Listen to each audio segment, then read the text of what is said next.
Then something just snapped. Something inside of me. No, no more! That's it! I don't care! I didn't care anymore.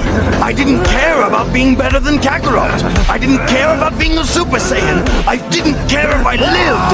I didn't care about anything. And then it happened.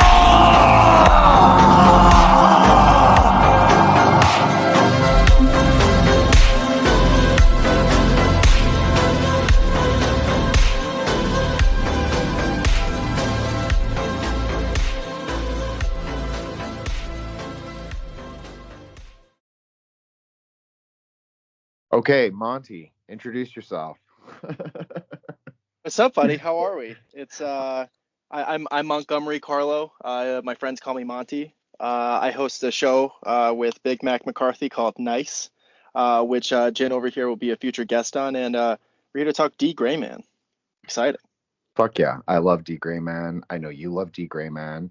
Mm-hmm. I am quite up on the D. Gray Man lately because of various reasons, but we'll say that it is a very seminal series. I think it has a lot of depth, a lot of mystery, a lot of occultism, and I know that you're a big fan of it. I know you've read a lot of the manga. I should say, I'll say manga since you're here. Usually I would say manga just because it's shorthand, but between two weebs you have to, use the correct Japanese, I think is Absolutely only appropriate.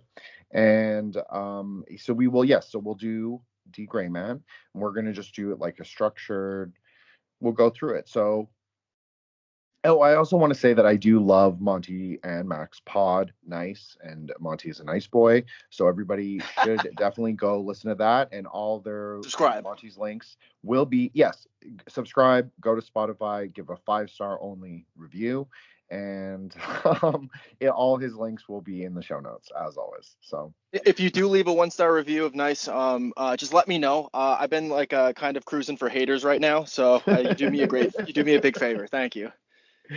Well, you should not look for haters because there's a whole. Anyways, we won't get welcoming the Millennium Earl. Oh yes, okay. So who is the Millennium Earl, Monty? Okay, so basically like a little bare bones deconstruction of what the D. Gray Man actually is. Mm-hmm. It follows an orphan who was raised by a clown named Alan Walker. The clown's name is Mana Walker, and Mana dies, and then the Millennium Earl, who's this big Cheshire grin demon, who comes by. He's big fat. He's very kindly Santa, except instead of giving you presents or coal, he gives you the opportunity to revive someone back from the dead that he goes and turns into a monstrosity demon. And so basically Alan makes the deal, ends up killing his adoptive father, and then fast forward however many years, we get introduced to the exorcist community that fights the creations of the Millennium Earl. There's a lot going on here. There's a lot going on, and we should just say that when you are turned, or when the Millennium Earl turns people into Akuma, he tells the then bound spirit to kill the person who summoned them, or to ask them to come back to life into their kind of mechanical puppet form, because I think that's a really important plot point just through the whole thing, because they then take on the kind of body snatchers. They take over the corpse of the person who summoned them. So it's very macabre, it's very dark, but it's cool in a way, and there's a lot of clown imagery, and there's a lot of carnival kind of imagery throughout the whole series. And I think that's also really important and something that we'll talk about more. So among the exorcist community, do you want to talk about innocence first, or do you want to talk about characters first? Yes. So the magic system, every shonen anime has one of these. It's what gives all their cool flashy characters their cool flashy moves. Alan has an arm that's been infected and turned into a demon, and that's where his innocence is stored. Innocence is basically power that the gods bestow upon mortals in an effort to fight back against the demons who are controlled by I believe there are 13, 14 of the Noah with who are descendants of like the guy Noah, and with Millennium Earl being like the ringleader. And yeah, so it's these are the tools that give you cool swords, give you cool boots, a hammer, etc. But Alan can turn his arm into like I mean, he gets endless upgrades, but he gets like a cool cannon to go and blast him. Yes, he does get the upgrade later on for sure. And it is really interesting to know the name of his innocence, which is Crown. No, I'm going to screw it up. Crown Clown. Crown Clown. Thank you, Monty. Yes, Crown Clown. And again, there is clown symbolism, and this will also tie into some of my notes on it. But there are different kinds of innocence. There's like, I'm forgetting her name, Monty. Lena Lee. Lena Lee has the black boots. So hers are like a appendage that she wears. Like it's like an external thing that she puts on. And there are other characters who have, there are various different kinds of innocence. And the innocence is kind of ranked. In the anime, it's not totally clear until you're about midway through the arc that there is a ranking. Like, yes, it's implied, but it's not concretized. There's not like this is the A to triple S ranking. Like that, it doesn't really. It's not like a Naruto in that way. Yeah, which thank God for that, by the way. I can't stand it. Like, it's something that Hunter x Hunter like really pisses me off on. Like, I think that's like a very like Reddit show, because it has the most rigid rule system. Because the author of Hunter x Hunter is a degenerate like online gamer who plays like these like this ridiculous MMORPG where it's like min-maxing fucking everything. But just to go back to the innocence point, yeah, I think it's like blood innocence is like the highest form, and that's how like our characters get like power-ups and stuff. Like I know Lena Lee turns her boots into like fuses with her blood, and then like her blood just becomes the boots that she goes and like kicks real hard with. Yes, and she does kick ass, and she clearly is one of the more. Well, I think we discussed this previously, but there is kind of a discrepancy in the anime, like, or maybe it's the whole series in totality. It's that every fight is very difficult. Every fight is life or death. It's not. It's not always winning on it. It's usually they win on a technicality rather than winning on, like, they don't overwhelmingly have power on their side necessarily, even though they're strong. Yeah, they're strong, but it all of the fights kind of have like JoJo's Bizarre Adventure logic. Yes. Where it's like every single power up and every single fight that's won is not won by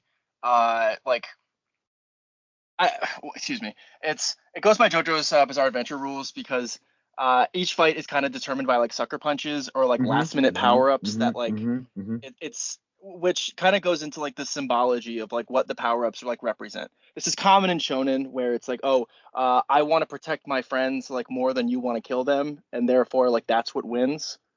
But yeah, so it's I think Alan has like 37 transformations. It's like fucking crazy. I actually didn't know that, but that is very interesting. And I will also say that Alan's power always was good. Like his is good from like the minute you see him, but I would say he doesn't use it to his full potential. And I think partly it's his lack of like that killing instinct. Like he's kind of a softer character for shonen, especially for shonen. Like if we're going to compare it to other shonen, and I just want to reference that you did do an amazing episode on JoJo, so everybody should go check that out. And yeah, but yeah, Alan is a much softer shonen character, and I do like the idea that you brought up of min-maxing because this show is not a min-max show. Like there are elements of it. Obviously, you can't escape it 100%, but really it is not a min-max show. It's really about the characters in their emotions. It's sort of like Evangelion in a way because their emotions play a large part to do with how efficacious their powers are. Yes, it's and I think that's like a trope for shonen, like for the better. that shows do this. I'm really not interested in like, okay, well, I like training arc should not be like, all right, like for instance, I really like Naruto's training arc, where he's I do learning the too. Rasengan. Like that makes sense I to do me. like that art. Mm-hmm. And also it goes and like symbolizes when he actually does accomplish it, that not only is he worthy of becoming Jiraiya's pupil, but also that it like he's finally like took like a giant step forward into becoming ninja president. But No, I think that's really interesting, and I don't want to go off on a Naruto arc, but I'm going of to course, a little bit. But I do. So I lost my point. Anyways, I do find it really interesting, especially that arc. Oh, I remember. Okay, so I liked that arc in particular because it added the layer of the elements. Because in the anime, yeah. this might be not for the manga, but in the anime, the idea of the elements was never explored. Like yes, a little bit during when they fought the ice guy and then also the bone guy, obviously, but it wasn't really, those were like blood powers. Those were not necessarily normal ninja powers. So when he gets Rasengan and he has the wind element, that it adds a whole other layer to everything that the other characters are doing and what they can do.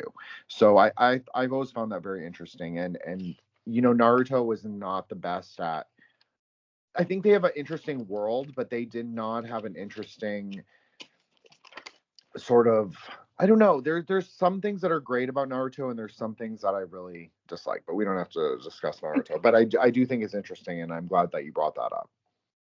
Definitely.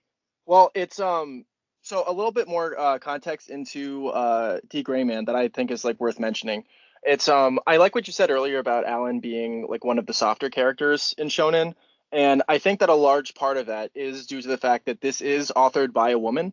Mm-hmm. It's which adds like a lot of complexity. Oh yeah, by the way, Alan has this like massive scar on his face with an upside down pentagram. Mm-hmm. Mm-hmm. That is like so this is something that we talked about previously, but it really bothers me. Especially with like so Evangelion is like I understand the criticisms, especially like end of Evangelion with all of like the Christian imagery.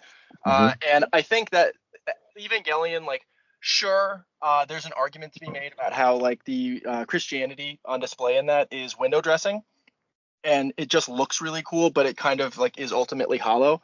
God is like a character in this series, and like not like named or like shows up or anything, but his presence is felt all throughout this, just with like not only its religious themes, but just in the sense of like innocence is bestowed upon by God, and it is like God's like power that like gives you the strength to like beat these things, like these demons, these Akuma, excuse me.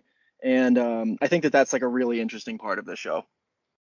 I really appreciate that you brought that up because this was something that we had discussed that was really interesting. So I'm really glad that you said that.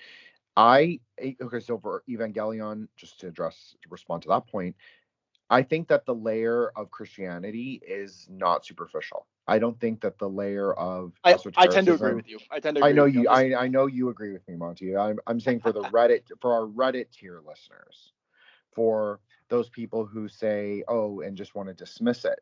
But I think that if you look at it as just a superficial sort of like Christian layer, like a pop culture Christianity, I think that the criticisms are right and wrong at the same time, because I don't think that the series is not demonstrating superficial Christianity. It's demonstrating Kabbalah. Christian, maybe Yes. Christian Kabbalah, but I mean, with Evangelion, and that's a whole other sort of like maybe multi-arc series, but it's really strong. Like the imagery, the astrology, the characters, the archetypes, the colors, it's all there. So he's even spoken about that quite extensively, as did one of the writers for this series. Or she has written about how she, even though she's like sort of a recluse, she has discussed about some of the associations with tarot. So if you associate tarot with certain things or certain characters, then you obviously have to also assign them to Kabbalistic associations as tarot fits on the tree. So I think that's very interesting. And this series in particular has a lot of like Christian allusions, biblical allusions, but it's also mystical Christianity. It's not the obviously they don't like us discussing the Kabbalistic associations of D. Gray Man or Evangelion, Obviously. Get into it by introducing some of the exorcists, the fellow exorcists on Alan's team. We'll start with you, Conda. Is that okay? Yeah, definitely. So Yukanda I find phenomenal as a character. So he starts off as like the Sasuke brooding like bad boy and it's kind of like needed in all of these like shonen series, because again, like shonen young boy, these are 14-year-olds, which is why I like them, because it's flashy characters making like cool flashy moves. I'm a big fan. I like fireworks and big burly boys, but anyway. But besides the point, it's Yukanda, he has like this blood feud. His clan has this power where the lotus blossom is like a symbol of their spirit or their heart, and it's the lotus flower like loses all of its petals and dies. But Yukanda does not feel the damages from battle. He is an eternal, he's like an eternal summoned who is solely exists to go and fight Akuma, and until like his spirit decides he's done. He doesn't really take damage. He heals super fast, and yeah, it's just like Sasuke. He's like way too strong in the beginning of the series, and like kind of becomes like Alan's rival. Yeah, I even wrote down Sasuke. He's a great character. He uses a sword. He's a samurai badass, and he is a little OP at the beginning, but it does even out. And obviously, Alan is the protagonist. Yukanda has the great power, and I wanted to say he is a chronomancer in a way. Like he has the power of time in some ways, and also the Wolverine healing. So I wrote down DJ Poolhouse just because he's the other chronomancer. I know. Yes, so sir. Anyways, we'll just shout him out, and then also we'll do your favorite character. Well, I know this because obviously, Lavi. Yes. Let's discuss Lavi a little bit. So I'm very much I'm a huge fan of One Piece, and Lavi kind of has this like pirate aesthetic to him. He has an eye patch. He's got like the bandana around his head, and he has, I think, the coolest power in the series, which is he has this ever-growing hammer that he can like shrink into the size of like a trinket in his pocket, or turn into like the world's biggest hammer. Blah blah blah. And he can go and kind of like what we were talking about with the elements earlier. He can go and call upon these stamps that he goes and like imprints on the bottom of a hammer and slam it on the ground, and then it does a certain thing. He can go and create like a fire snake. He can go and I believe that there's wood, and I think that there's wind. I think those are the only three confirmed ones. Another, just going back to the author for a second, she's like terminally ill and only puts out like one chapter, like she puts out like 4 a year or something. So there's a lot of like meat on the bone with these characters, and it's still coming out, the manga. Don't get me wrong, but it's so glacially like slow. But yeah, Lavi, like he's just always like he was like when I first was watching the series where I'm like, ooh, he's cool, I like him, and I stuck around. I agree with you. He's a really awesome character, and he does have that because you have a Chinese language background. I have a Chinese language background. So there is the ideographic element to kanji or to Hanza. So I think that's really interesting for people who are not necessarily anime heads, but for people who are hearing us discuss it for the first time and haven't delved into it. But the magic is ideographic in both Chinese and Japanese cultural media properties. It's a very common theme, and it's also very traditional. It is to the earliest sort of histories of Buddhist and Taoist magic. It's always ideographic. There's always a character component. And we should also say that he's a bookman. So he is a watcher. He's a recorder of known history. And so they record the history of the exorcist, but they're supposedly neutral. Although in the series, they're not really quite neutral. and he works for a character who's also just known as Bookman, and who I really like because he's got that Chinese medicine element where he uses the acupuncture needles as his primary innocence weapon. And he looks like a panda. He's the most Chinese guy in like anime. It's phenomenal. I agree. And so, Monty, are pandas real or not real? Pandas are real. They're nature's happy warriors. It's all of like the stupid panda like content we see on the scroll every so often is misses the point. They are simply happy, don't really have any predators, and they like to have fun. Like, why you hating? I like pandas, so I'm in the camp they are real. You watch a video of a panda rolling like a ball down a hill, and you tell me they're not real and you don't like them. I'm sorry. Well, I think that if people don't like them, that's a little strange, because even if, okay, so let's say entertainment. Don't you have more puppies to kick or something? Well, exactly. They're so cute. Like, how can you can't deny them existence. So Miranda, who is sort of a tertiary character, at least because she appears after the first arc, but she's a really important character and she has a great power. Yes. So kind of what we were going back to on the topic of innocence. So I forget exactly if it's like at the time of when the Millennium Earl comes and like revives the person that like has died and like approaches you. I don't know if it's like an item on your person, but Miranda Lato had this stopwatch with her, and so we said chronomancer earlier. She can literally go and rewind time, and then like Alan and company goes to this village, and where time is just like completely out of loop. It's like Groundhog Day, like every 15 minutes type deal. Yes, and it's also really important to note, I think, with her character is that she is just a hot mess. Like, oh my god, yeah. She's very neurotic, but it's also because of her power and the way it manifests in the world. She's not in control of it, and just like we said at the very beginning, if the characters aren't in control of themselves, their powers aren't in control. Like, they don't have control of their powers either. That is the paradox. She does have a great power, and she eventually becomes an exorcist. They recruit her from this lowly maiden on the streets. It's a cool arc, very redemptive. Yeah. Well, and to say nothing of the pretty woman transformation, when we meet her, she's like the evil witch lady behind the dumpster in Mulholland Drive, and then she comes out like super pretty in that uniform. It's great. I'm glad that you said that. Next character we'll do, who I think is probably one of my favorites, is Aryastar Crowry III. Yes, sir. Okay, so what about him is interesting, Monty? So it's that's like probably like the best arc in my opinion. Before we start getting into like the Noah fights, where power scaling kind of gets like out of control. But again, we'll get to that. But so Crowley, with Aleister Crowley, like very funny, haha. Obviously, yeah. But so he's a vampire.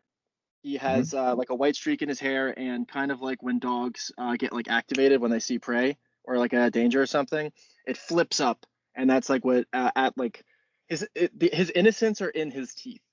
So there's this town where he is seen as a monster because he goes around killing the townsfolk, but really it's just like an impulse danger control that comes out of him whenever there are Akuma living amongst the populace. So it's kind of like in They Live, like he has the glasses on, but no one else can see that he's like killing demons, but think that he's just killing people. Yes, exactly. And you're right. It's an incredible sort of arc of the anime, and you kind of get this. It's one of the more campier. For Shonen, this is not the campiest of animes. It's a pretty serious A to Z, but he's definitely the campiest of the characters. And he's funny, and he has interesting, whether you watch the dub or the sub. Now, Monty and I I don't think we disagree, but I am more of a, you can listen to the dub is fine, and Monty's more of a traditionalist and thinks you should watch this with the sub. So, but a brief note on that, just because it's I just want to like put in context like my issue with dub. So my biggest problem with like dubbed anime is that the the dub actors are terrible.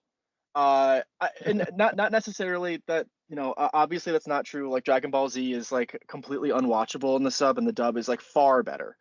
But just in terms of the dialogue of like, I won't let you like no, I have to protect my friends is so grating in English. But for some reason it like hits my ears way better in Japanese, where like there's kind of like a rhythm and like there's a rhythm to it instead of like believe it instead of databayo, just to use Naruto as an example there. No, I agree with you there. There are some phrasing or translation things that it's much better in Japanese, but and definitely not as cool in English. Very lame actually. So no, I agree with you. But he does have funny lines, and he is obviously an allusion to Aleister Crowley, like you said, and I think that he kind of is. I mean, you could say that he's just one of many things that are built in that sort of refer again to Kabbalistic, tarot, Telema themes that are, I mean, that's the whole thing. I mean, their whole sort of arc is to like travel into Metatron's cube, liberate the cube from the Earl, play the music, so the sound of symphony. Right, the symphony, which is like a very divine act actually, because sound is also light and sound are interchangeable, and innocence is clearly light. Like we can even talk about this, there are some of the colors associated with the manifestation of innocence, which is usually green or turquoise, which are considered to be like purifying or holy, and then the manifestation of the dark matter is usually pink, which is considered to be creative or destructive at the same time, which matches very well. And purple. Yeah, that dragon energy. And purple is the lower vibration of pink, so it is the very destructive. It's the destructive aspect of pink, whereas the turquoise and the green are purifying, they're more divine. When Alan fights the butterfly dude, Tiki Meek, yeah, let's go. Yes. So that is a perfect example of that. Tiki Meek's power manifests in this pink purple vibration, and then Alan's power manifests green turquoise, and then obviously Lena Lee, when she jumps into that fight, she also has her boots are turquoise, because it's in the synthesis of pink and turquoise that you sort of, well, and the idea in magic is that those are the two colors that you put together and then you make green. So you make your will. So that is the Sephira. That's your will. So I just think that's really interesting that it takes the two seemingly opposite factions, putting them together with seemingly opposite powers, one of light, one of darkness, and you synthesize them and then you get the will. I think that's interesting. And then obviously the will of the Noahs is to conquer the world, sort of unmake the world of God or the world of creation, and to have the Earl make it in his own image. Yes. And I really like I never even put that in perspective, the turquoise and everything. It's yeah, it's Tiki Meek, he's like one of like the main antagonists of the series, and he goes, and so Alan and company go to like Noah Island to go and like square off with the bad guys, and Tiki Meek goes and puts a hole in Alan's heart with one of his butterflies, and so the beginning of D Greyman starts off as very like there's a lot there, like we're saying, like there's a lot of meat on the bone, but it's really kind of a by the numbers anime series that really, really like matures and comes into its own, especially when we get to this part of the series. God goes and gives Alan's innocence the ability to heal his own heart in that instance. So kind of like the resurrection. When everyone thought he was dead, like all the company thought like he's dead as disco, but God goes and like chooses to resurrect him. And I believe this is the same arc where we get to Crown Clown, but I think we should round out the characters before we start like jumping into like that stuff. Why don't we talk a little bit about, you want to do the Noahs now? Sure. My favorite name of the Noahs is Road Camelot. That's just a great name. Their power is called dark matter. So that's the inverse, light versus darkness. So it is the inverse. And Noahs are created. So it's unclear to me, but it seems like anyone can be a Noah. Anyone can have the sleeping Noah gene. And then all of humanity has the sleeping Noah gene, and it's just if you get chosen to like become a Noah, and that just darkens your skin and gives you like these little like I guess they're crosses, but they're kind of stars across your forehead. Yeah, I think that's a good way to describe it. And then they all gain crazy powers, as well as the memories of the original sort of 13 grouping. So they're leaders of the 13 tribes is the idea. They gain the memories of those people who they were maybe millennia ago or however long ago it was, as well as their past life. So they kind of they're not totally, they have a little bit of themselves and then also a bit of these other characters, these historical characters. So it's quite interesting actually. And inheriting will.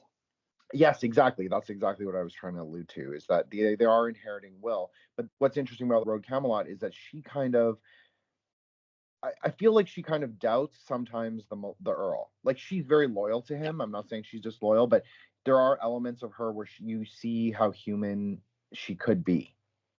Yeah, because so it's Road Camelot is she's like a little girl who has who's like always carrying the Millennium Earl's like umbrella for him, and there's like a huge plot point where she goes and like keeps Alan alive just because she likes him, and like exactly. Yeah, so this like it's and now like listen, like I'm sure like plot hole like Alan has plot armor, blah blah blah. I don't think that's true at all. I think that the synthesis of the inherited will of the destroyer, but that like also that the still like nugget of like a human girl still inside there, is like way better than like cold hard like brutal killers. Like I love the fact that she still has her humanity. It's great. I think that this is a very human series in a way, because shonen can be it can go very low IQ, or it can be almost like too cerebral. One of my problems with Hunter x Hunter is sometimes I feel it gets so lost in the moral implications of everything. But then yeah, absolutely. Then you don't want Naruto where there's no. It wasn't always clear to me, and I've seen Naruto like multiple times, full watches. Obviously, I skip filler, but full watchers, and I've read a lot of the manga, not all of it. But it's not always clear to me what their motivations are, other than Naruto. If he's the only thing that moves the plot forward, that's how it seems to me sometimes. Or the evil character, evil quote unquote characters, their intentions. That's the only conflict. This is not this series is not like that. This series is a lot more nuanced. And I know, okay, nuance lame, but no. Be a nuisance for nuance. Like I really like implore everyone to like be as didactic as humanly possible with a lot of this stuff, because it's like vulgar materialism has kind of defined our age, especially after the 2010s. And I think that we should take a more like Rosicrucian approach with all of this stuff of like, what are these symbols actually for? What do they mean? And how can we synthesize them into like ultimate bigger truths? Well said, Monty. And I will say that the Rosicrucian, that illuminist idea, symbol, group, that they are the exorcists. So that even is their symbol, is the Rosicrucian rose and cross. So the rosy cross, obviously. And so it's the X-Men school for mutants, for wayward mutants, but for wayward exorcists. Yes, basically that is what it is. And there is an interesting thing with this series where people feel obligated to defeat the Akuma because they see the emotional and physical devastation that the Akuma cause in the world. And we didn't mention this, and I know you know a lot about this, but the Akuma do have different levels. So that is the one thing where we were talking about min-maxing a little bit. The Akuma, definitely, that is very well mapped out. The level 1, blurred by level 2, level 3, level 4, and obviously the more you progress in the series, the more difficult they become. Yeah, and we also see the birth of level 4s. So it's like every character sees like the birth of one. So it's not like this, we've been here the whole time, like type bullshit that like other series do. I mean, this is a complete non sequitur, but like everybody goes and gives like Game of Thrones shit for like giving a prophecy that gets like resolved in the same episode. Mhm. Jujutsu Kaisen does this every single like arc where like the announcer just says something and then it happens with no build up and people like eat shit out of its hand and like it drives me insane. But that's I like the fact that this series like characters find things out as you progress and there Yes. is no like no one's pulling out like stacked like loaded dice or stacked cards in their back pocket in Mhm. this. Like you're experiencing all together. Yes, it's all revealed in time, and the Yeah. characters are also the vehicles for that reception, for the understanding to be had as they progress in their journey. It's much more delicate. It's a much more, there's something very well written about that. You also experience things with the characters, and there's something magical about that, just to be honest, like that you go on their journey with them. So it's not just, it's exactly like what you said. It's, you know, in Naruto, everybody knows about the secret techniques and all the crazy sort of like hidden and what's it called? Oh, Like, that's a cursed jutsu. yes, Oh, yes, oh Kurjutsu. no, that's one of the no jutsus. It's come on. Well, it doesn't really make sense, right? It doesn't really make sense because you're up against all these terrible forces that are using these so-called forbidden jutsus, and Orochimaru makes zombies. We're way off track here, but like Orochimaru makes zombies and reanimates the dead. I'm pretty sure you're allowed to make a copy of yourself. You know what I mean? I think that this is what sets this series really apart, even though it's the unsung hero. Although very popular in Japan, it's still popular in Japan. But The most mature, like I would say that it's I think it's ridiculous that this even debuted in Shonen Jump. Thankfully, its popularity came from Shonen in particular. But I think of this more as like a steel ball run in regards to like the JoJo like scaling of this, where it like graduated to like a more adult audience in a different magazine. And I think that this is like way more mature and has way bigger like themes than like an 11 or 12-year-old would be capable of really like grasping it and like the maturity involved with the writer. But again, excuse me, I just wanted to fit that in there.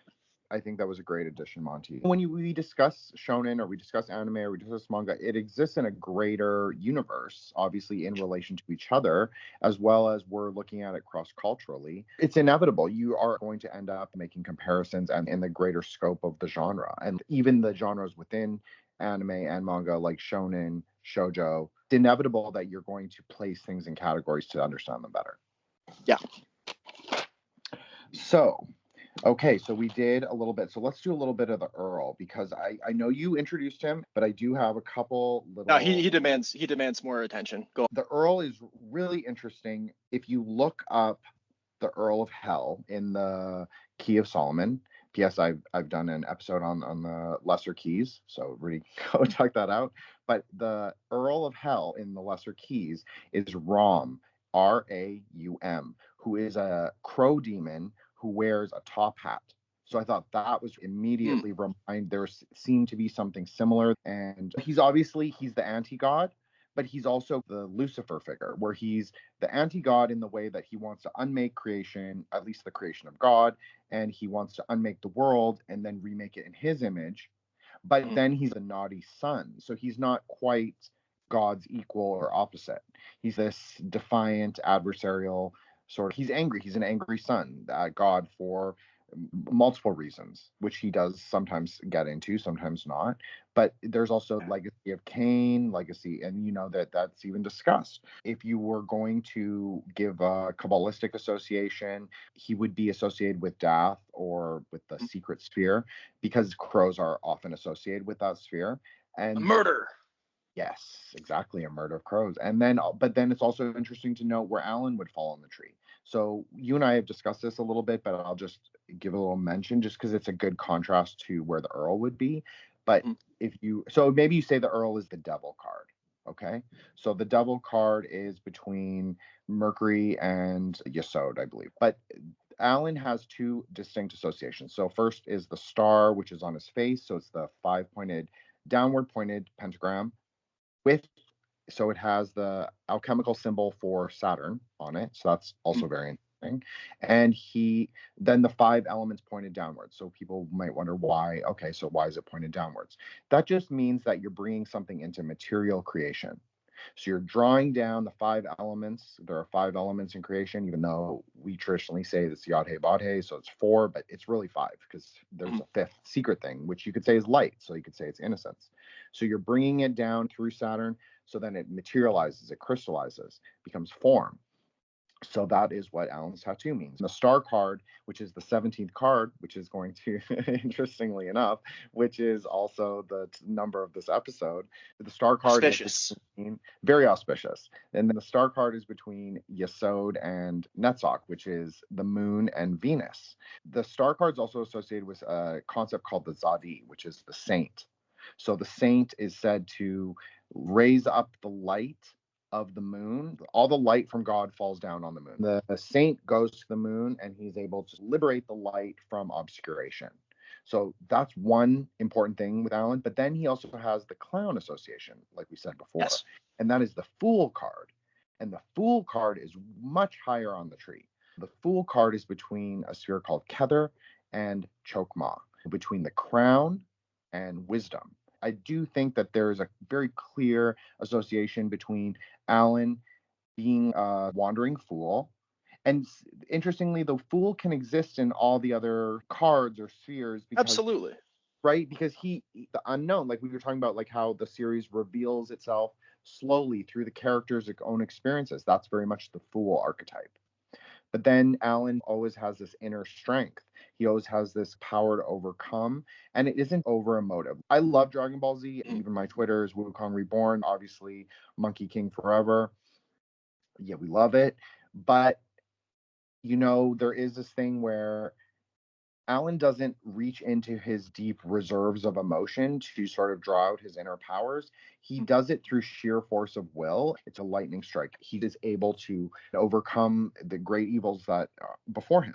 That's very the star card. So even though I'm more non-dual in my thinking, but he does embody the dichotomy between the upper world and the lower world.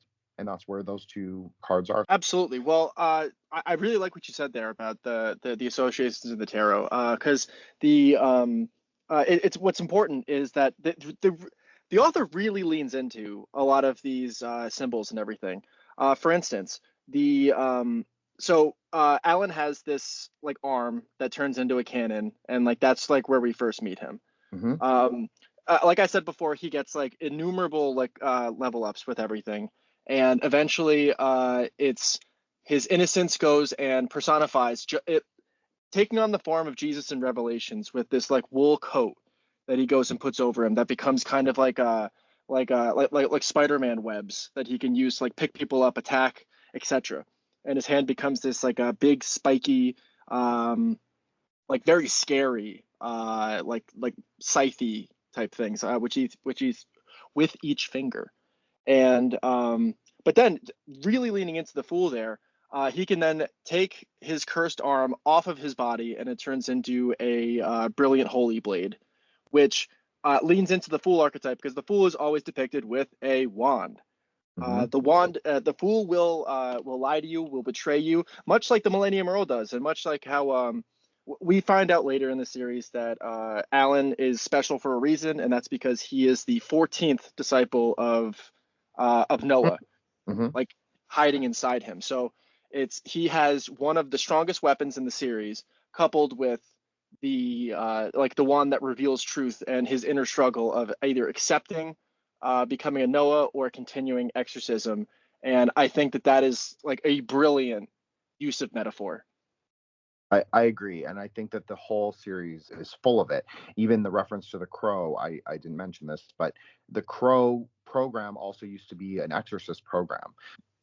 It's always dualistic, even though you could say that the series really emphasizes synthesis, even within Alan himself, him synthesizing the 14th Noah and Alan. So who is Alan? Is he the Akuma or the Noah, or is he Alan, as we know him as the innocent boy, so the Fool? But he's really both things. And so I think that that's important to note, that the exorcists aren't necessarily, at least the program. So the individual characters are all very lovable, likable. You identify with all of.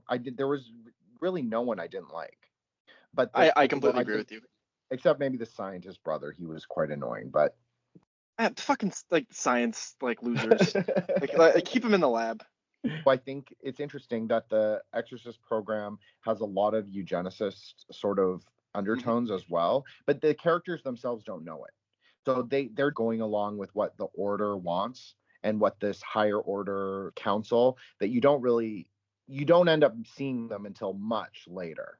There's references to them, and there's this secret council of people who run the order, but you don't really know who they even are. And I think it's also interesting that the headquarters are based in these pre-Diluvian archaeological high technology Hyperborean structures that have their own magic system that most people can't use, and that they don't really understand how it works either, but they use them and they say, okay, we've used them since ancient times. A great example of this is Noah's Ark, which is what they use to like transport themselves between different like headquarters or just like fast travel in general. I think the one that like the Alan and like his crew are with. Is that the London one? I think so. Or Yes, German. Oh yeah, I think it is German. You're right. And yeah, like they physically move the headquarters when it being attacked by Akuma. And again, yeah, it's so this is actually something that now this isn't like mysticism or anything, but there's this researcher that I like it down in New Mexico called David Krakauer. And Krakauer has this thesis that technology makes us dumb. And it's really like incendiary like title for it, but I do agree in the sense of as we develop technology, like for instance, like a GPS, our spatial awareness and like map understanding completely goes out the window. The same thing with the calculator when it comes to simple arithmetic. And it's much like how the Italians forgot how to build domes during the Dark Ages. I just to parlay it into modern times, I don't think we could ever go back to nuclear energy because I don't believe that we have the faculties and the know-how, the know-how to maintain power plants anymore. And it's kind of like this ancient technology that we're referring to with these arcs and stuff. I'm not familiar with the David Krakauer, but I will reference him. I have been a part of a series where people were very into who we'll call Uncle Ted and his book. So I am very familiar with it's not that I'm not anti-technological personally, but I agree with this overarching critique that there is something with technology that we do lose IQ points, maybe is an easy way to say it. It's just that it's gonna be we're gonna lose EQ points while we're at it with AI boyfriends and girlfriends, but that's a whole other tangent. I also think that there's over reliance equates to you forget you just forget how to do it. Fundamentals. You see this degradation of culture, of ideas, of knowledge, because the series takes place in an alternative 19th century, maybe early 20th century continental. There is something very Englishy, or what a Japanese person's perception of what like 19th century England would be like. There is this pan-Europeanism. They have society and civilization, but most people in the series, the NPC characters, they're naive and dumb. They're like medieval villagers. They don't know what's the fuck's going on around them. They don't know that there are demons everywhere. They have no idea. They're totally lost in the dark. Well, I mean, can you blame them in like if especially in modern times, like how often are we declaring that they're like demons haunting us around every corner? And like people are so willing to go and turn blind eyes to like I don't know, like the dreaded George Soros and Bill Gates. I mean, like do you have any proof? Like source? You can't prove that demons are real. One, because like the Order, which we've alluded to a bunch of times, this is like the X-Men like school for wayward exorcists here, but yeah, like their own council is at the end of the anime and where the manga kind of starts picks up when Alan is when they find out that Alan is the inheritor of the 14th will and he's struggling to like cope with that. The Order goes and sends him to be executed. Probably the greatest hope of for humanity, is going to be destroyed because there's an infiltrator within their ranks and they can't let that get out. I mean, that's a great point. They were experimenting on alma cells. Alma Yes. is the Latin word for soul. Then you said the will. So the Noahs are the 14 or 13 wills. Will is the essence of Telema. It's the essence of magic. The emerald green. So if like you have an emerald ring or like an emerald jewel and light passes through, that's what the will is. You're in your full intention. There's no doubts. You're completely self-confident. You're completely able to project yourself into the future that you want to manifest. And there's a Chinese custom where a baby is born and you give them raw jadeite, usually in the form of a Buddha. But when jadeite is so like fine and rich that you're supposed to go and wear it while you eat, sleep, and shower and all that. And over the course of like the child's lifetime, the jadeite loses its hue, and it's believed that that green that you're describing goes into your body, and like that's like anima that like fuels you. Yes, exactly. And I am familiar with this. My grandmother did this her whole life. She had the bracelet. She never took off, and also a pendant. Cool. That's very old-fashioned. I'm surprised you know about that, Monty. But I'm not surprised. But at the same time, I think it's great that you brought it up. No, that's exactly right. And jade is the density, would be where Venus is. So jade is like the opacity of green. So it's where light can't really pass through because it has its own light. And Chinese people always say jade is a living sort of stone. Jade can turn more green the longer it lives, but it also, like you said, it can be absorbed by the person who wears it. So you have both of these sort of ideas. And I know this is very old-fashioned and maybe off topic, but sometimes people will, when people are older, I know I had a great aunt who passed away, but when she was really ill, her jade bracelet turned green again, and everybody kind of knew that okay, she's gonna go. It's so beautiful. Yeah, it is. It is quite cool. I mean, I love Chinese culture, and I know you love Chinese culture. I also want to say that there's an Epstein reference in the series. Really? Hit me. So there is 2 Epsteins in the series. But you only see the one. I think maybe you actually do see the guy. The Epstein family was the one who started the the Crow Project, which was the Uconda arc, where they made Alma Karma in a vat, a test tube baby, and they imbued him with innocence at birth, so he would be ultra powered. And basically, Uconda had to kill himself or kill the other guy, Alma, and then he was able to get, like, obviously his crazy lotus crystal power. There's a dog. She's like a German. She has a dominatrix presentation, and she is an Epstein. And then the father is also an Epstein, and he's like a Reich general. I guess this is a good way to describe him. That's what he looks like. This is the straight up Hitler figure. Yeah, absolutely. Exactly. Yeah. The manga coming out, and it was in the early 2000s. So that's really crazy to have that in. This was way before anyone really knew who those people were.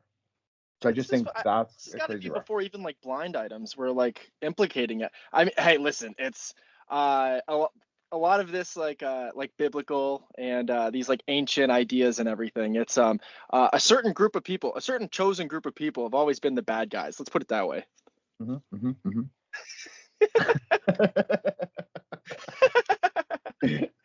They're not the good guys. I think that's what we come to understand. But it takes us the entire time. It takes us multiple deaths. It takes us the 4th generation Akumas. It takes us multiple battles.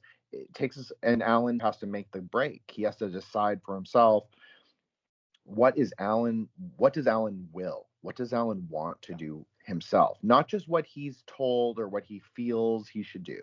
He transcends himself in a way by leaving the order and going to become a stronger version of himself. Because that was the one, if I was going to give one criticism of the series as a whole, it's not that Alan wasn't a great character. He's a great character. He's a great shonen character and just a great overall anime character.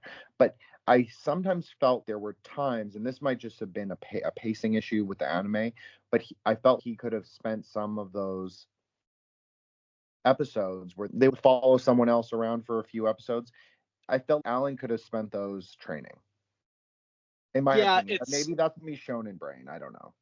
No, I completely agree with you, and it's something that we had talked about previously is that all the power ups and all the level ups that all the characters get in order to beat their foes, because every single fight like has some kind of like level up scaling involved, but it's it's representative and not like material. Like it is because again, got to keep in mind this is for like young kids, and like it's all like metaphors, not necessarily just for like these like cryptic ideas, but for like it's yeah, like you're looking adversity in the face and like don't be scared, or like it's okay to be scared, but like like trust your training will like get you over the finish line, and these are very like kind of juvenile lessons, but Mhm. uh kind of like, especially, I mean, listen, Jordan Peterson is famous for saying make your bed. Like sometimes you just need a different voice to tell you like certain advice. And but yeah, there's like virtually next to no training going on. The most training that Alan really does is like play the piano. And so I agree with you. But in fairness to Alan, playing the piano does come to be one of the cosmic tools he has Hmm. in it. Hmm. To when they go into the cube, which we should explain what that is. I just want to note two numerology things. When Alan leaves the order, there are 11 active exorcists. And then also the Adam Kadmon. So I'll just touch on this briefly, but I think it plays into the cube as well. But the Millennium Earl has this element of Adam Kadmon, who is the fallen man, but then he's also the higher man.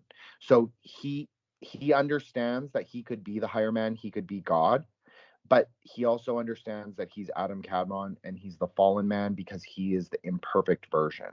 So I know I could have touched on that before, but I think it's just to say the name Adam Kadmon, and it has such like important metaphysical implications. The order says that humans are the descendants of Adam, obviously, and the Noahs say that they're the descendants of Noah. You have this idea of rectification. People who are the descendants of Noah, they're trying to rebuild the world, but then you have the descendants of Adam who are imperfect, right? They're Adam Kadmon, so they're the fallen man, but they're trying to preserve the world. They're trying to preserve the material world that God has created for them. Who is the legitimate heir or inheritor of the cube?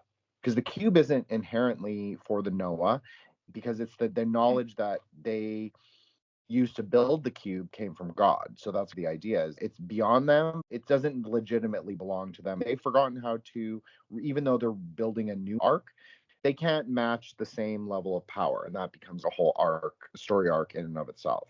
But Monty, why don't you tell us a little bit about the arc, what it is, and piano playing? So am I correct in thinking that the cube is the womb? It's everything. It's the Vesca Pisces or Metatron's cube, but it can change. I think you're right in saying it's the womb because it's a very dimensional. It has quality beyond its limitations. What it looks like is not Yes. important on the exterior, but it's more about the inner chamber. There's something very Kabbalistic, very primordial yoni. Well, yeah, it's the cube is responsible for creating like well, okay, kind of in the sense of how like there's no such thing as like a biased natural disaster. Like these are things that just kind of happen. This is kind of like God's like just like testing our characters. And it's I like how you said how like it doesn't belong to anyone. It is kind of this like neutral, just like is. It just Mm-hmm. is. And we're kind of forced to like reckon with like the implication of its being. And it's I believe this is also where we see the birth of the level 4 being born, which Mm-hmm. comes Mm-hmm. out as this really creepy, like baby looking with like firepower that like can rival like a small nation. And there's not just one, but many of these. And the conquest and the struggle over the cube's power is kind of, I mean, it's the struggle of mankind. It's what we have to deal with and reckon with as like mortal beings in a world where like we have to struggle for like the dominance over this thing and control it for mankind's purpose. But the thing is that the Noah feel the exact same way. So this is kind of Exactly. like the struggle of man, period. I think it's important to. The Noah don't necessarily think that they are in the wrong. The Millennium Earl does not consider himself the villain. He considers himself the protagonist in his own formulation of the world. He considers himself the victim, the circumstance of God. And even though the characters like Road Camelot and Tiki Meek, even when they do evil things or what we perceive as evil, they don't necessarily consider it in the same. They don't put moral weight on their own actions in the same way. No. They consider it to be part of what they are doing to fix, rectify, change, maybe unmake the world, but they're also trying to rebuild their own world. So you have these two sort of competing ideas, competing forces, and I think that is perfectly captured by the arc of the arc. I think because they have to meet there, it's crumbling. The world, so if you want to say it's a microcosm of the world is crumbling. So it is what the Earl wants because they're transferring the energy to another arc that they've supposedly built somewhere else. The original arc is fading out of reality. And even though it doesn't fully exist in reality at the same time. So it's inside and outside of reality at the same time. In a way, the Earl is getting what he wants. He's getting revenge on God by breaking the arc. And it's not like Alan is seeking to fix the arc, or I guess they are. I guess they're trying to see if they can commandeer the arc or at least harness. stop the Earl's plans. And they do. And I'm sorry, spoiler, but I mean, that is what they do. Well, hey, the good guys are supposed to win. I don't know what to tell you. No, you're totally right. And this is a very good guy series. Like I said, I'm saying it is a little more complicated than that. And it is a little more complicated in the maybe deeper layers. But I think in the overarching story, really, Alan's coming of age. He is a good guy. He's not an anti-hero. He might have gray elements, but he himself he is a hero. An OG hero, not an anti-hero. That's not really who he is. Now, does 14th Noah gene make him an anti-hero? I would argue it doesn't. Well, I completely agree with you because I haven't gotten completely caught up with the series in the manga just because I quite frankly like when we started talking about doing this, I didn't realize that they actually still were putting out chapters. I thought it just kind of like ended at some point. I'm glad that the author is still alive, but anyway, the Noah actually try and help Alan along the way when they realize that he's also the 14th Noah. So he's been banished from the order and he's going rogue. Ukonda and also that like stupid science bitch with the big glasses.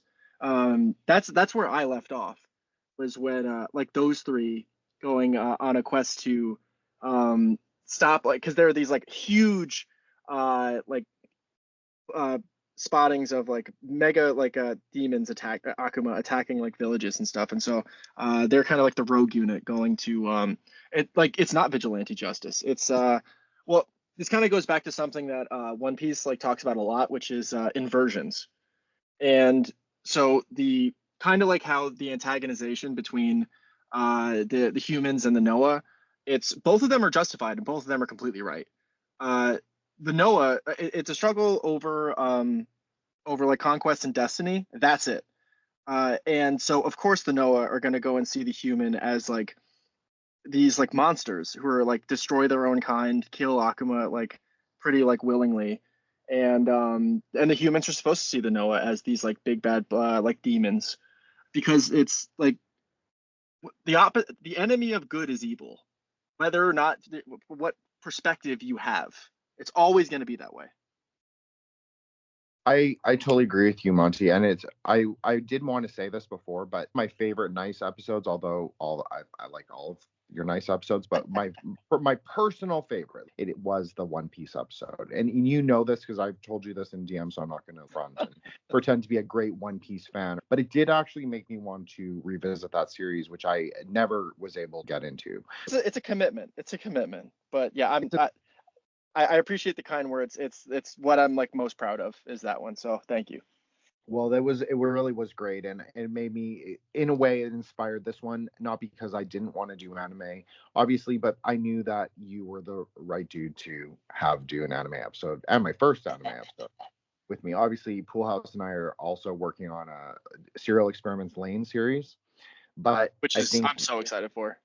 it's going to be, I think it'll be really good, but you and I have our own plans to do it, not to get too off track. But we also are, you and I are going Watch to, this space, guys. Listeners at home, watch this space. I think you set a good tone with the One Piece episode to do more, and not just do it in a conventional way, do it in a more media literacy. I think it's really important.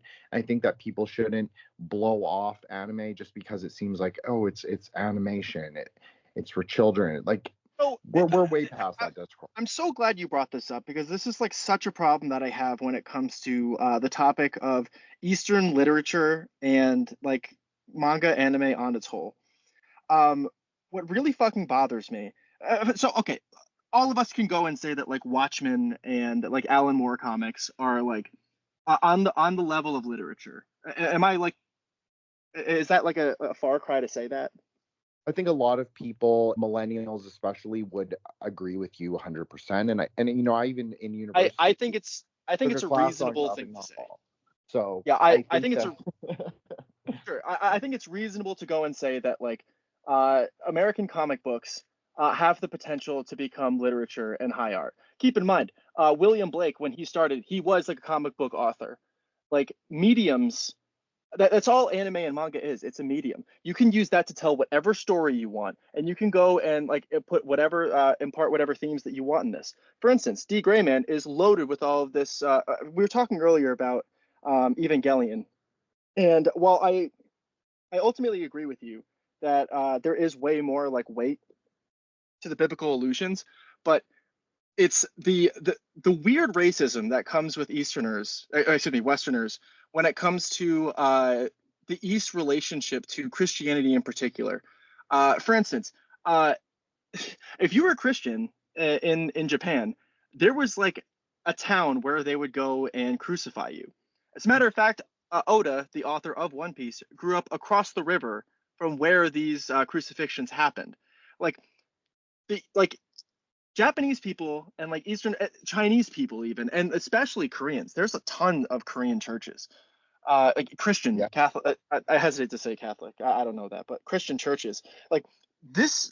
First off, Jesus belongs to everybody, and second of all, like to go and say that that Asian people are incapable of uh, uh, the same like excuse me, are capable of these complex thoughts and these like millennia of advancements towards these ideals, and saying that oh that's just for like Western people and that's just for like specifically like, European or white people is probably the most like racist thing you could possibly say about like Easterners. You are completely correct in saying that, like, this is the thing. You've lived in China. I have a Chinese background. I know, that the East is very capable of complex metaphysical thought, of complex Yes. literature that contains metaphysical ideas. You have Journey to the West. You have The Water Margin. You have The Story of the Stone. You have The Golden Fucking Vase. Confucius. Like what Well, are we doing exactly. here? Post 1600, post Ming, post almost analogous to Enlightenment Europe. Incredible literature in all the places. I'm obviously giving the four great Chinese novels, but there are many amazing pieces of literature from all over Asia. And Japan has been extremely literate. They have always been quite a literate culture. Even villagers and peasants, they were always able to read some things. So I for a think long even time. to this day, like China and Russia have the highest literacy rates in the world. There's an amazing film called Makai Tensho, which is about exactly what you talked about, the crucifixion. Obviously, it's much more Japanese Chambara, crazy demons, and samurai has to slay all these like All the resurrected Onibabas. Yes, exactly. So all these Christians become resurrected by the devil basically after they get murdered, and then a samurai has to go and be the demon slayer and put an end to them. Wow. People dismiss media properties from the East. They say, oh, it's not as complicated. Like you said with Alan Moore in American comics, there's tons of that. Dohwa has so much metaphysics, Taoist, Buddhist metaphysics of reincarnation, and when you have isekai, which is very metaphysical. Anime has had occult images for a very long time, maybe since the beginning of anime, really. And you also have grimoire without a doubt.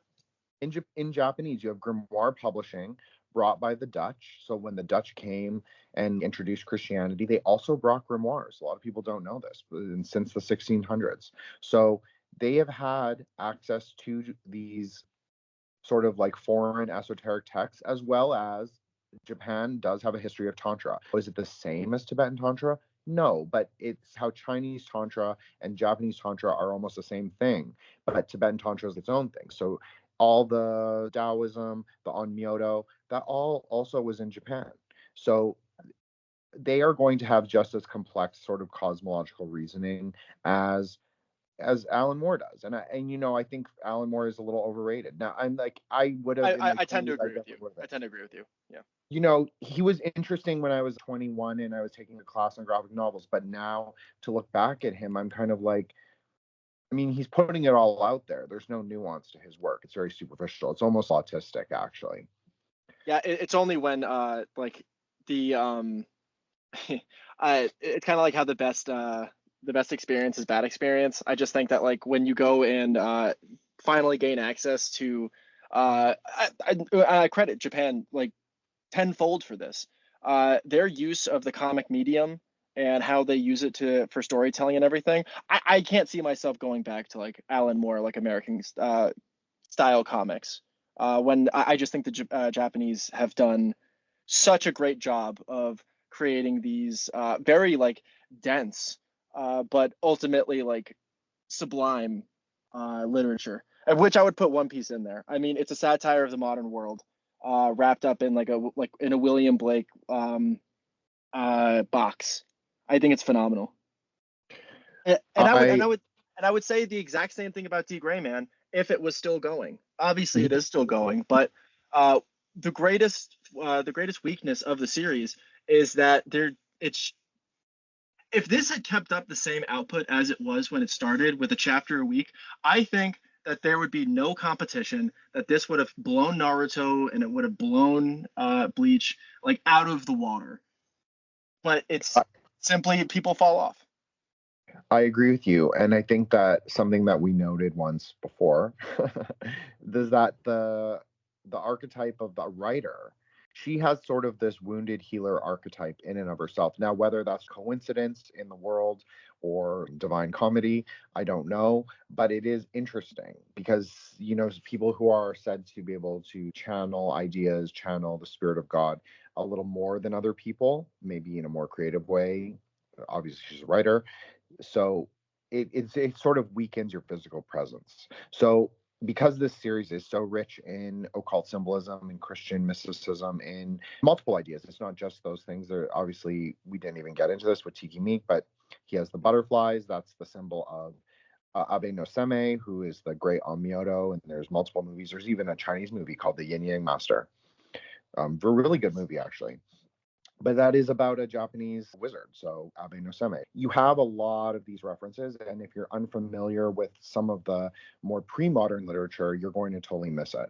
There are many comics that I really love. I love Conan, I love Vampirella, and there's multiple other ones. I used to really like Moon Knight until, I don't know, I just stopped reading it, but there was other characters that I also like. But manga for me has always been, since childhood, something that I loved, and there is really nothing like reading manga in the proper way, with the in like the Japanese way where you flip from the back to the front. I appreciate you, Monty, for doing this, and of course we're gonna keep going with a series. I want you to give a number rating for D. Gray Man, and then also any closing thoughts. Ooh, a number rating. I would go. I kind of noted its weaknesses earlier. I think that it takes a while to mature and really like get into its own, but there's the groundwork and foundation is so strong, and as the series just pays off with every turn, it's every single time that there's conflict, it results in like, I mean, it's alchemy. It becomes greater than the sum of its parts over and over and over and over again. And I give so much credit to the author of this series. And it's a shame that she became sick, and probably from like getting a little too close to some of this symbology and mysticism. But that's a testament to its quality. But I do have to hold the how long it's taking against it. So I'd give it an 8.5. I see no reason why this couldn't be like the penultimate shonen series. But it's also really easy to say that about things that kind of like disappear before like they can really ascend the throne. So uh, I I can't speak highly enough about this series. I think we've done a pretty good job of discussing like why it's not the average shonen, and yeah, it's if you're interested in any of this stuff, it's also just fun and cool.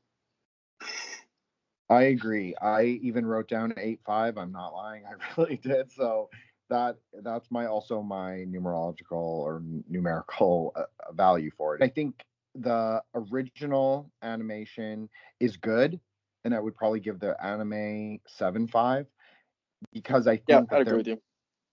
there was some weakness with the writing, which probably wasn't. And I'm reading the manga right now, so I think There's also a lot of filler in the a anime. lot of filler, and that's one of the things, especially in that period when it came out, like 2008.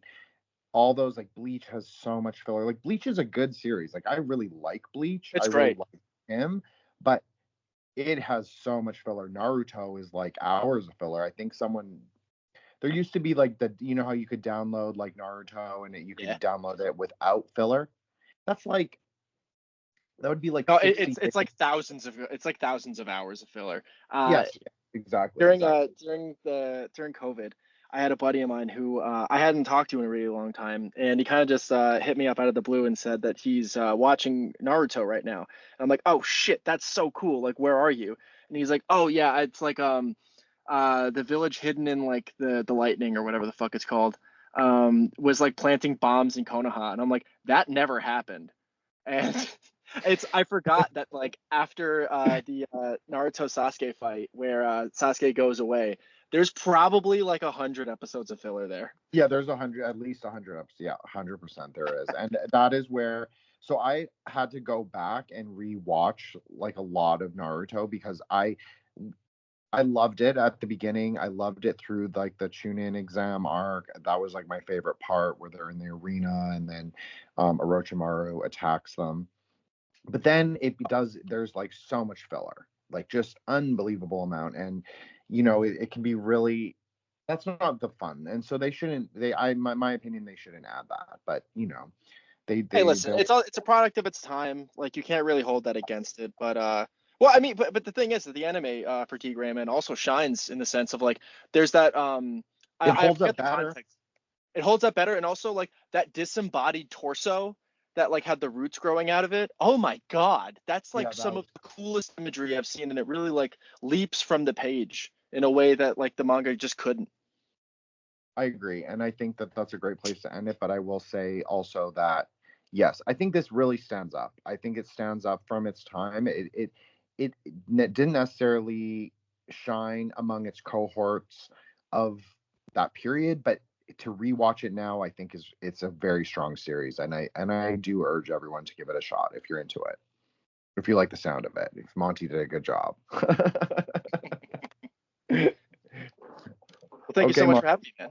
No, thank you. I appreciate it. Listen to me and Big Mac McCarthy's show, Nice. We invite what future guest of the show, Jen here, is going to be coming on, where we go and talk to our friends about anything that they can talk about for an hour that they don't get the opportunity to.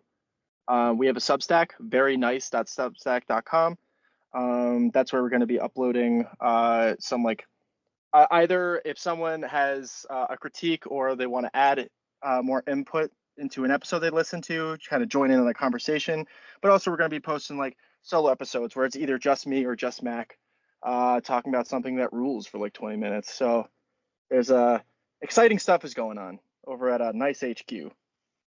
Thank you. Have a good one, buddy. You too, bud. Hey, this is Jin the Ninja, and if you enjoyed the show, you can check out more episodes on Spotify and Anchor, and you can check me out on Twitter at Wukong Reborn, WUKONG Reborn, and on Instagram at Threshold Saints. And there's a link tree in the show notes, so you can check out all my appearances and my shows to date.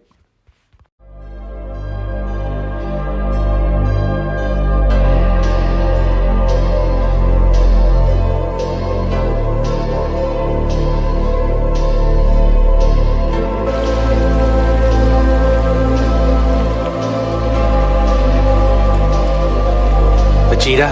Thanks. For what? I should be thanking you, Kakarot. Nah, what do you mean? I loved every minute.